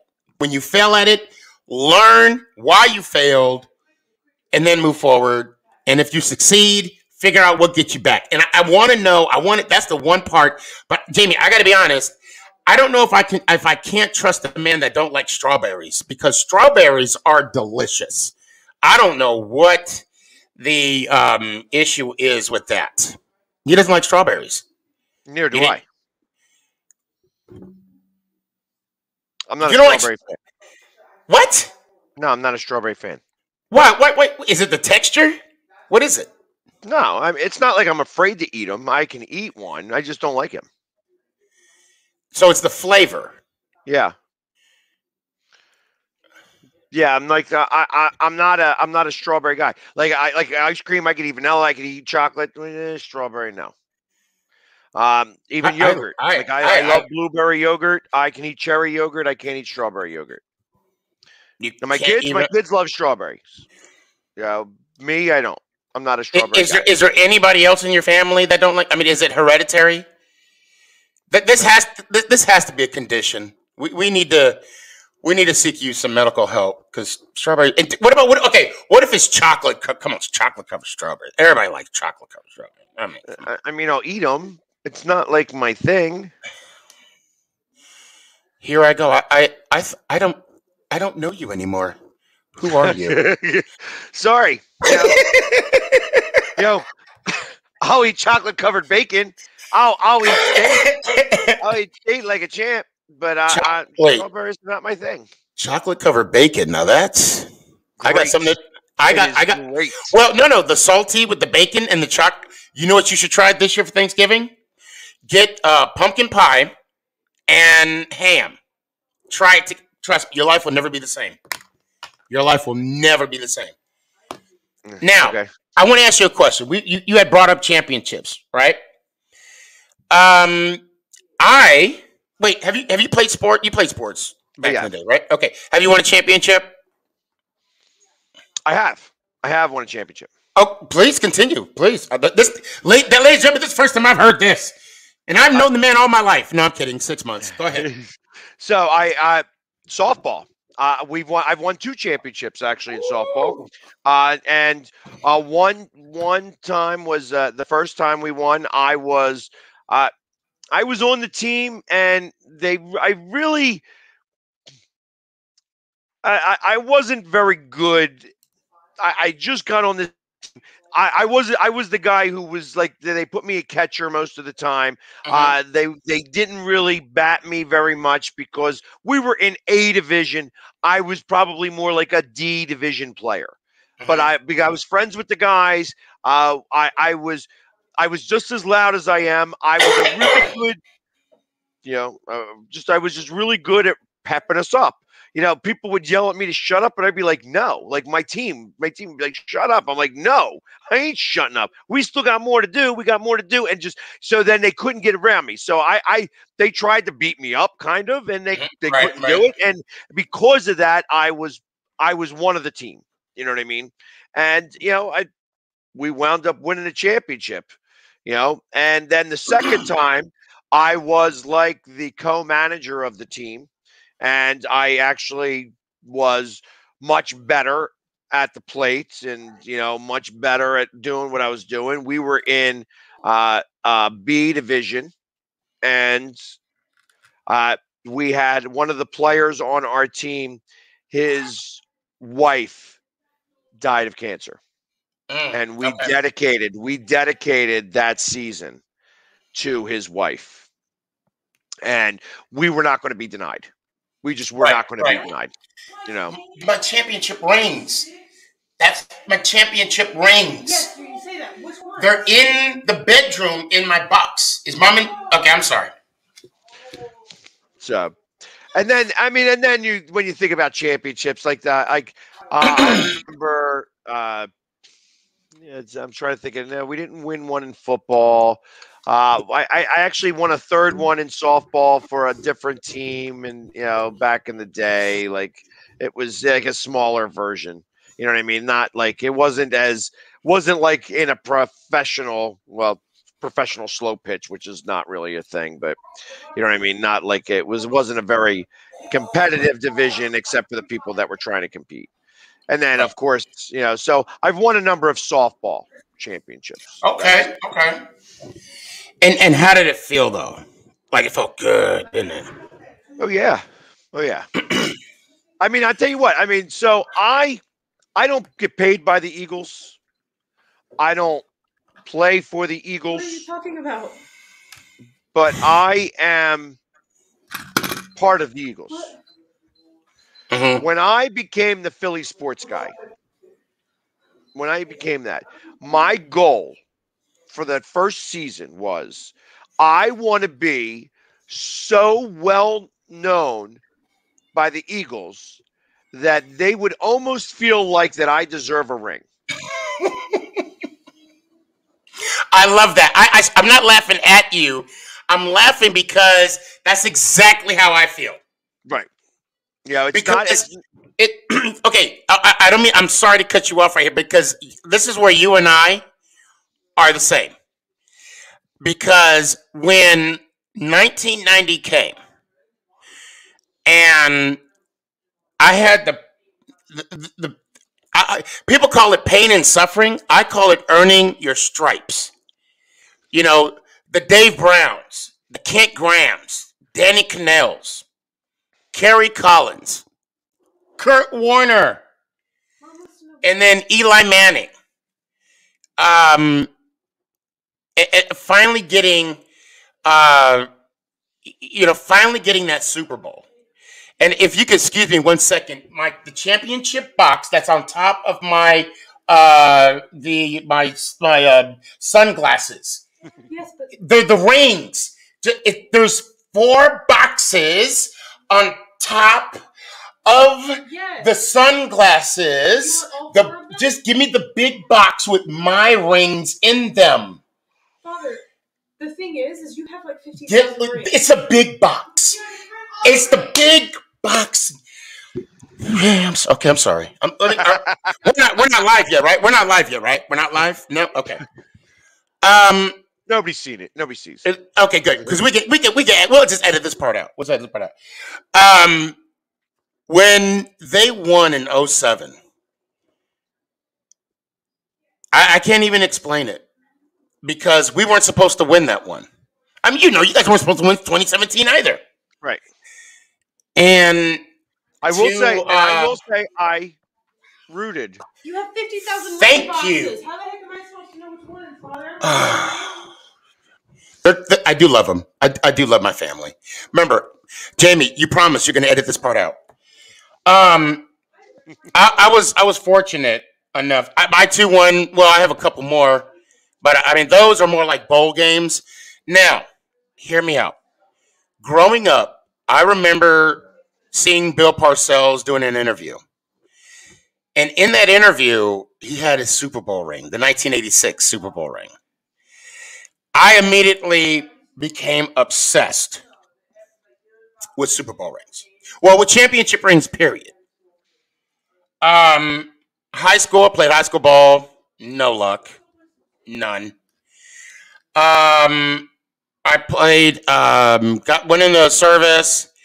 I went to Germany, played semi-pro, got a concussion. The game that we clinched for the playoffs, got a concussion.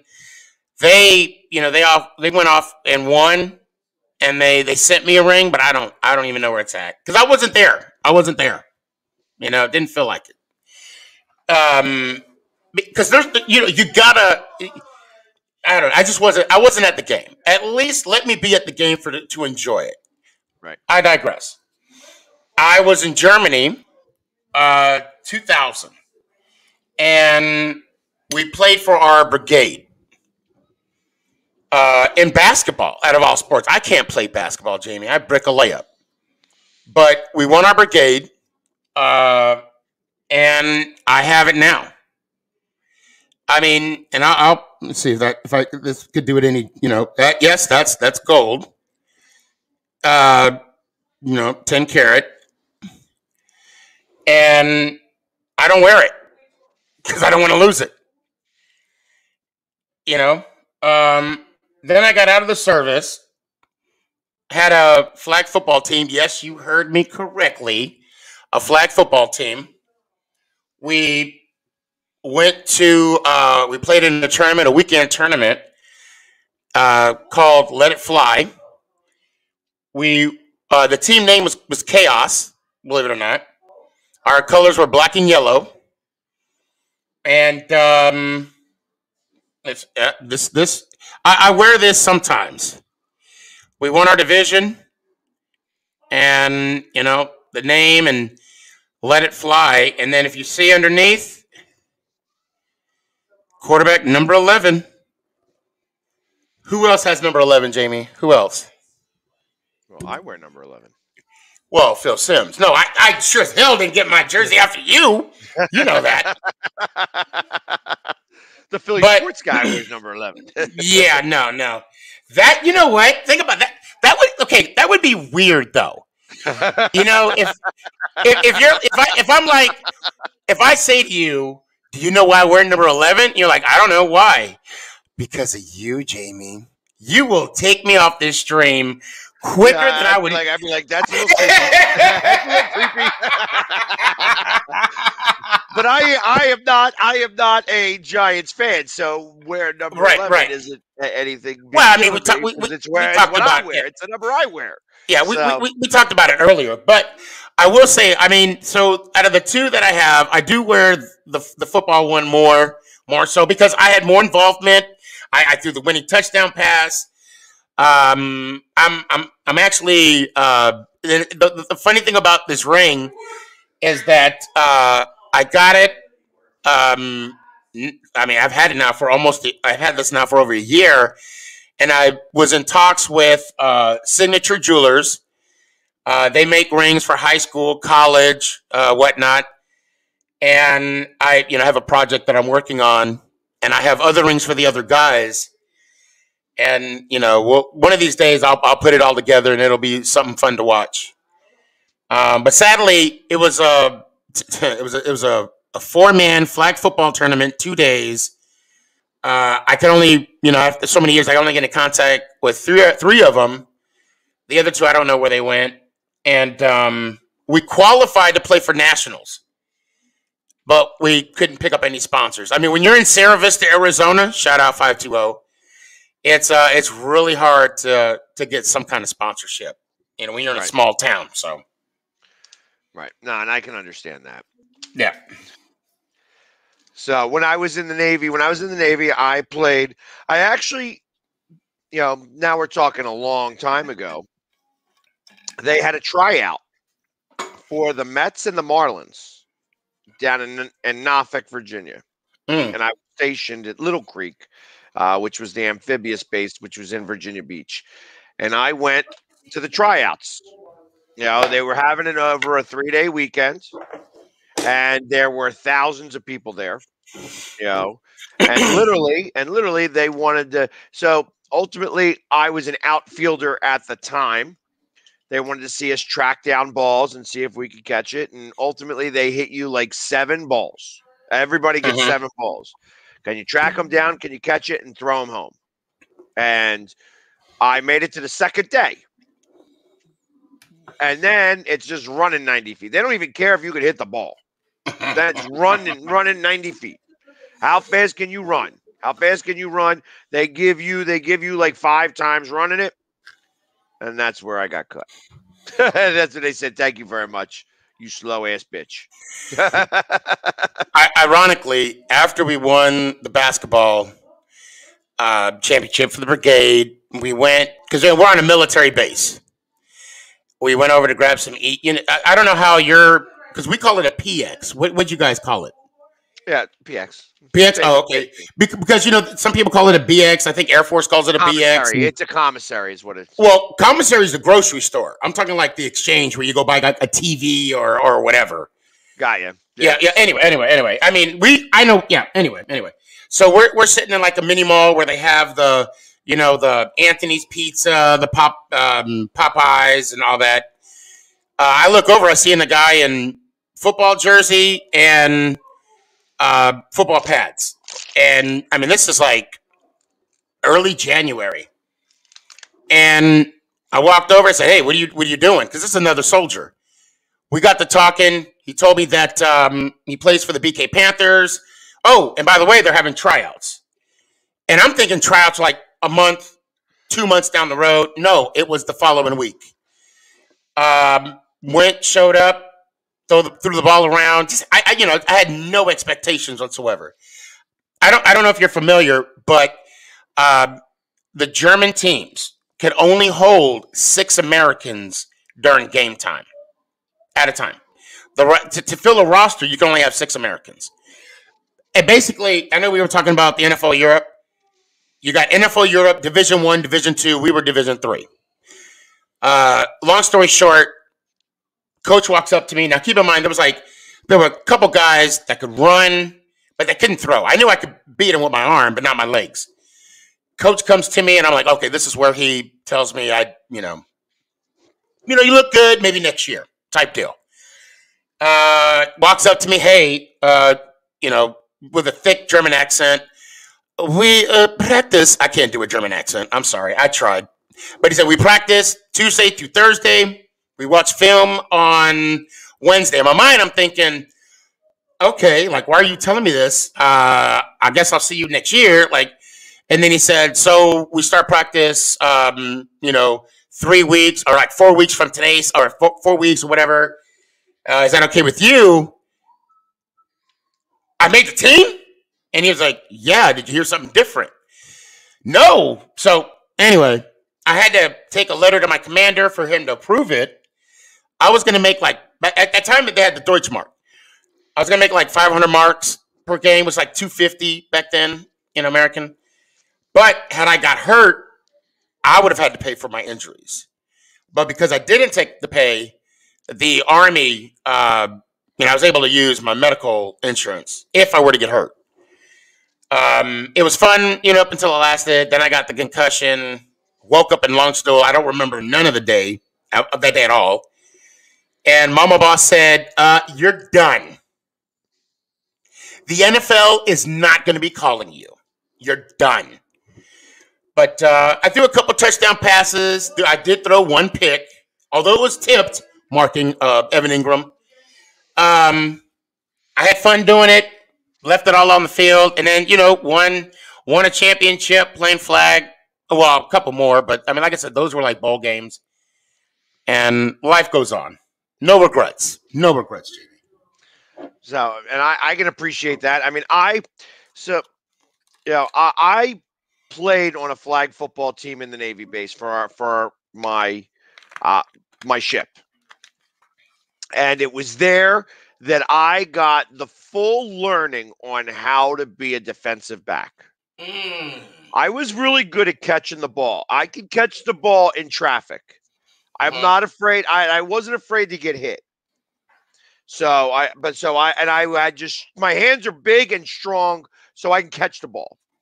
But it was there that I learned how to close and get the ball out of somebody's hands when it's coming there.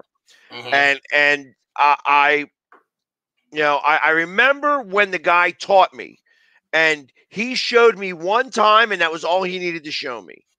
He's like, I sat there and I kept doing it, and I kept going after the ball, like trying to catch the ball, and I would miss it, and then the guy would score. You know what I mean? Like, so I got beat on a couple of times just because I wasn't doing it. He's like, listen, you ain't catching these balls because they're not throwing them to you. They're not throwing them to you. And then he's like, you got to watch me next time. You sit over here and you watch me. And he sat there, and like the guy went up to get the ball, and he just literally put his hand on the ball and smacked it out of his hands.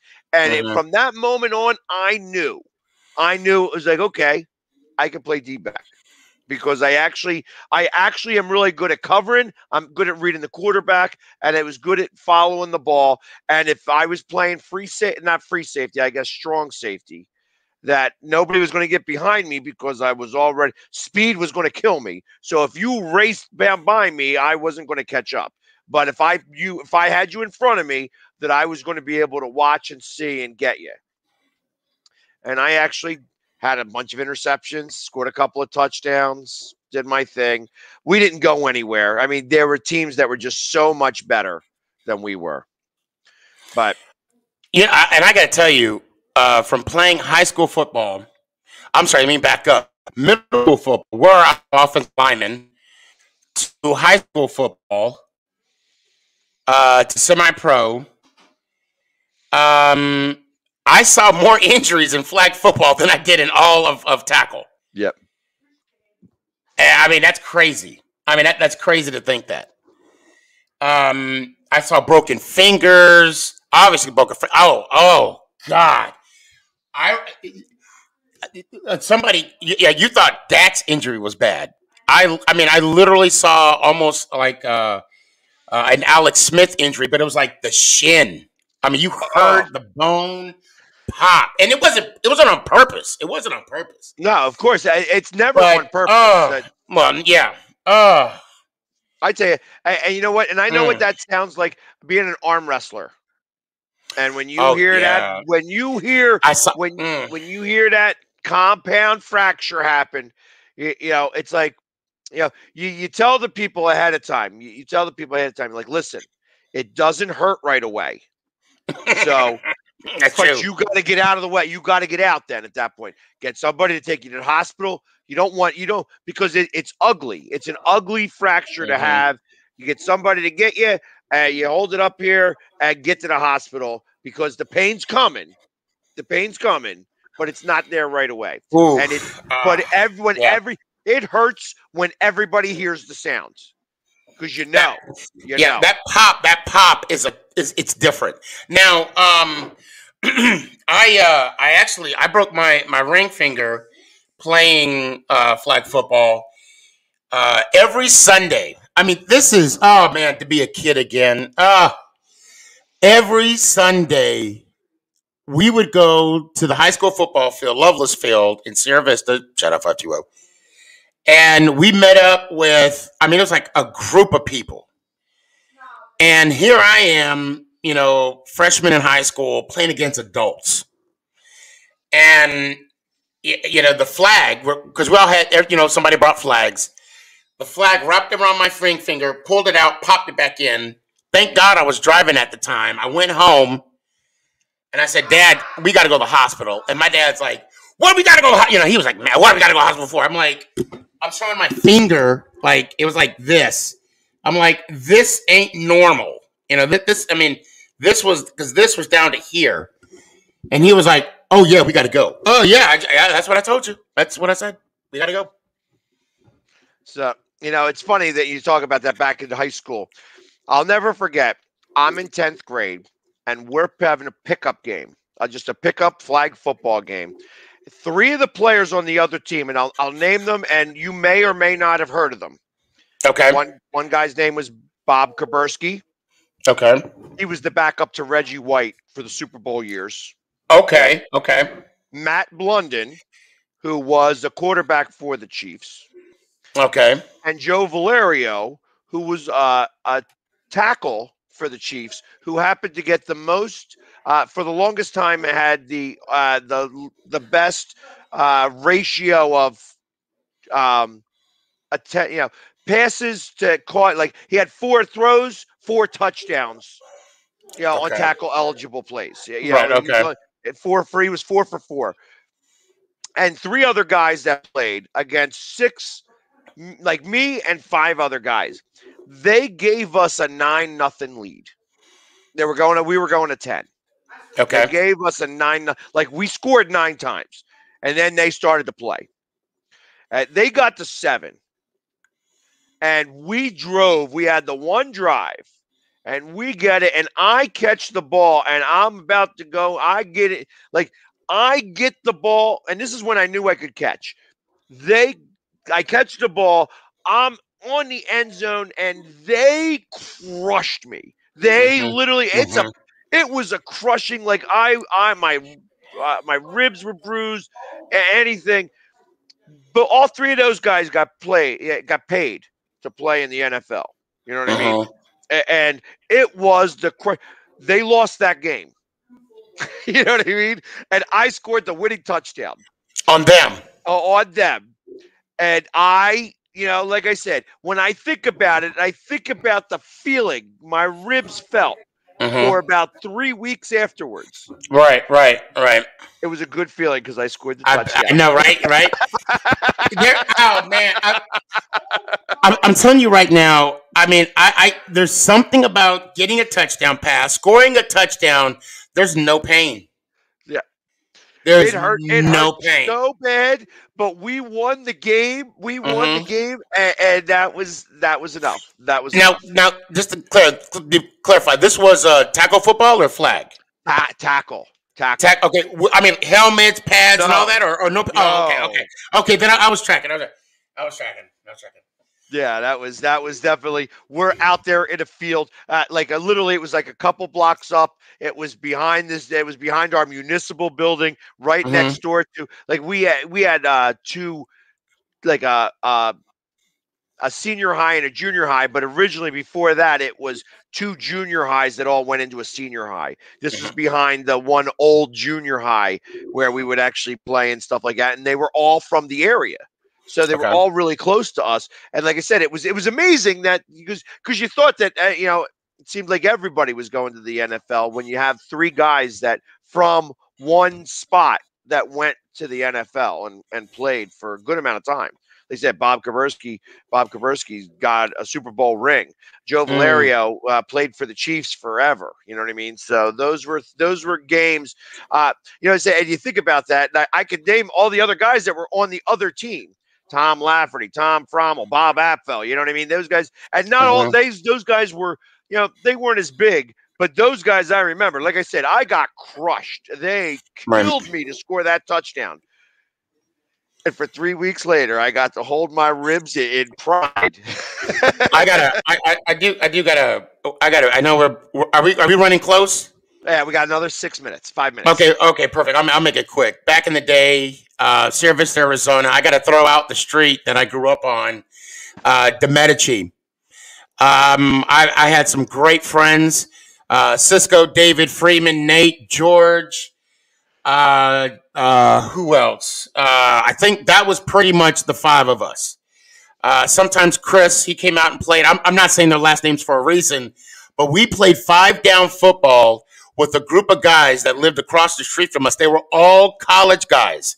And we would play 5 down. Anybody knows what 5-down football is? There's no first downs. It's touchdowns or nothing. And one time, I mean, we're freshmen and juniors in high school. These guys have jobs 9 to 5. And we always played 1 touchdown, right? You know, you score, it's not 6, it's 1 point. And if it's tied up at 4, you got to win by 2. And they would destroy us. Not destroy. It was competitive, but they ended up running it away. Finally, one day, and no, I'm not going to say that. One day, we made it competitive. We made it competitive. I threw a pass. It's street ball. It's all tag. And, you know, Freeman caught the tying touchdown. And it was a moment to just sit there and listen how everybody strategized. And I got this guy. You got that guy. It was just a moment that'd be one of the top 5 moments I wish I can have back. Just to be there for that touchdown and to celebrate and to rub it in their face. And then they come back and score 2 straight and we lost. Right. But you had it for that moment. We had that one. I mean, when Freeman caught that touchdown pass, I don't know how your streets are. So like you got the driveway and then it curves down, right? For us, the curve, you know, the little gutter, if you will, was still in bounds. It was the sidewalk that was out of bounds. And you know, when Freeman had that, and we only played the 1 foot rule. It felt good. I mean, for that 1 minute, you know. Yep. Well, yeah, because I couldn't even tell you how the first 9 touchdowns we scored because they gave them to us. You could tell they weren't playing, and they literally gave us the lead up to 9-0. Literally, it was 9-0. Like, oh yeah, we could do this, and then they started to play. Yeah, and then and you knew they started to play. And like I said, they made it to it was 9-7, and at that time we started to drive. You know what I mean? And we would do the 2 completions was a first down. You know, so but it was like 3 down. It was only 3 down, but 2 out of 3. If you got 2 completions out of 3, was a first down. So you got to keep going. When I was in Seattle with my company, we had. I want to say this real quick. I put a group together to go play flag football, and you know we had a team meeting. I organized it, and everybody was like, "Well, who's the quarterback?" I said, "I'm the quarterback," and they kind of looked at me. I'm like, "We'll be fine." First play of the game, I told the guy to go deep, and I hit him. Jamie, I wish I had a picture of the look on their face. First play of the game, threw a bomb, dude cut it. They literally did this. Yes, I was slinging that rock, baby.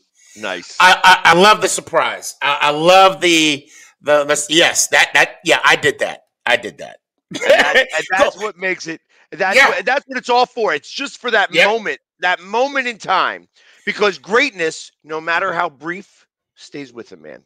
Yep. And I'm very humble, and you should know this about me. I am very humble because you doubted me. That's why I'm like, that was me. So we're down to a minute. All right. I'm going to let you lead off. Okay. Guys, those of you, thanks for watching. It was a pleasure to do this bonus hour with Philly Sports Guy. May I plug myself? Absolutely. Jamie? Absolutely. Okay, please go to TikTok, SneakyJim@11. Go to my bio. You'll see everything. And if anything, I would love to see you tomorrow. Make it G Podcast. Last but not least, let's go Giants. Ow! Same thing with me. Sneaky, thank you so much for doing this with me. I know we got thrown at this last second, but that's the show must go on, and damn it, I wouldn't be happy to do it with anybody else. I love it, and I feel like that that this is a match made in heaven or hell, whatever you want to talk about it. But definitely all the social medias, the Philly Sports Guy, you know where to find me. Go Birds! Yeah! Thank you, everybody. This is the Northeast Streaming Sports Network and Zodiac TV. Thanks, guys. Have a good night.